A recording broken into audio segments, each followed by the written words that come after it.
Hello everybody, Chuck, Northside Guy, back with another in a series I'm putting together on the 1933 Goudey cards, and the series within a series focuses on Hall of Famers right now.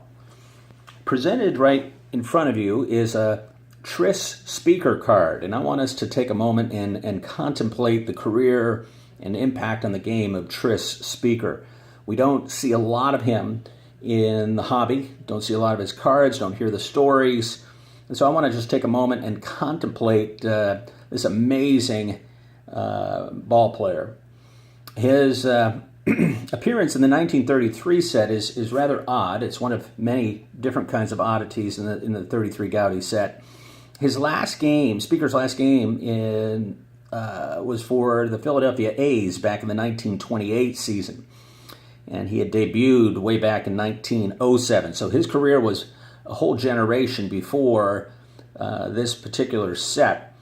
By this point, he was an owner of a Kansas City team, and it was a rather minor role in the career and life of Tris Speaker. So who is he? Well, Hall of Famer, considered one of the best offensive and defensive center fielders in the history of the game. He compiled a career batting average of .345, which is the sixth best of all time. 792 career doubles, still a major league record, and he has 3,514 hits in his career, which places him fifth. His fielding glove was known as the place where triples go to die. And in 10 of his 11 seasons with Cleveland, he finished with a batting average greater than .350. Look at this card. The card is beautiful, what we come to expect in the 33 Goudey series. Rich, vibrant colors. The yellow just pops. Beautiful card. Later in his career, Tris Speaker and Ty Cobb had to resign their posts when a scandal in 1926 broke. Let me tell you a little bit about this scandal. It was a pitcher by the name of Dutch Leonard who claimed that Tris Speaker and Ty Cobb fixed at least one game between Cleveland and Detroit. In a newspaper column published shortly before the hearings were to begin, Billy Evans characterized the accusations as purely a matter of personal revenge for Leonard. You see, the pitcher was said to be upset with Cobb and Speaker after a trade ended with Leonard in the minor leagues. When Leonard refused to appear at the January 1927 hearings to discuss the accusations, Commissioner Landis cleared both Speaker and Cobb of any wrongdoing, and both were reinstated to their original teams, but each team declared its manager free to sign elsewhere. Speaker did not return to big league managing, and he finished his managerial career in the major leagues with a 617 and .520 record. Tris Speaker, we don't see him very much, and here he is in a PSA 5 example.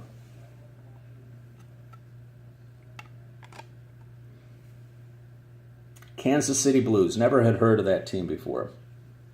There he is, Tris Speaker. Next up, Mickey Cochrane in a PSA 5. Mickey Cochrane is considered one of the best catchers in baseball history. He was the American League MVP in 1928, and he appeared in the World Series in 1929, 1930, and 1931. Elected to the Hall of Fame, his lifetime batting average was .320. He was known for having a very fiery temper, and that reflected his competitive nature, and he got a nickname Black Mike. He won the 1928 American League MVP award, mostly for his leadership and defensive skills when he led the American League in putouts, and he hit 293 along with 10 home runs and 58 RBIs. He was a catalyst in the Philadelphia Athletics pennant-winning years of 1929, 30, and 31, during which he hit .331, .357, and .349, respectively. And he played in those 3 World Series, winning the first 2, but he's sometimes blamed for the loss of the 1931 World Series when the St. Louis Cardinals, led by Pepper Martin, stole 8 bases and the series. In 1937, Cochrane was hit in the head by a pitch by Yankee pitcher Bump Hadley. We'll see his card elsewhere in this series. Cochrane had homered in his previous at-bat that day. Hospitalized for 7 days, the injury nearly killed Cochrane. His accident generated a call for protective helmets for batters, but the tradition won out at that time. As a result of this injury, Cochrane was forced to retire at age 34. Let me just pause for a moment. In this past week, Albert Amora from the Chicago Cubs hit a foul ball down in Houston that hit a little girl. There's a lot of talk this week around extending protective netting at Major League ballparks. So protective helmets, netting, these issues tie history together. It's just interesting to see how much does change and how some of the same conversations repeat themselves again and again. In 1947, Cochrane became the 3rd catcher enshrined in the Baseball Hall of Fame after Roger Bresnahan and Buck Ewing. So there's Mickey Cochrane. Beautiful card.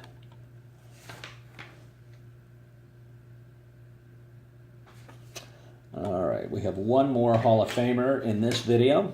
A guy I had never heard of before, and we're going to learn just a little bit about him. Travis Jackson, seen here in a PSA 5 again.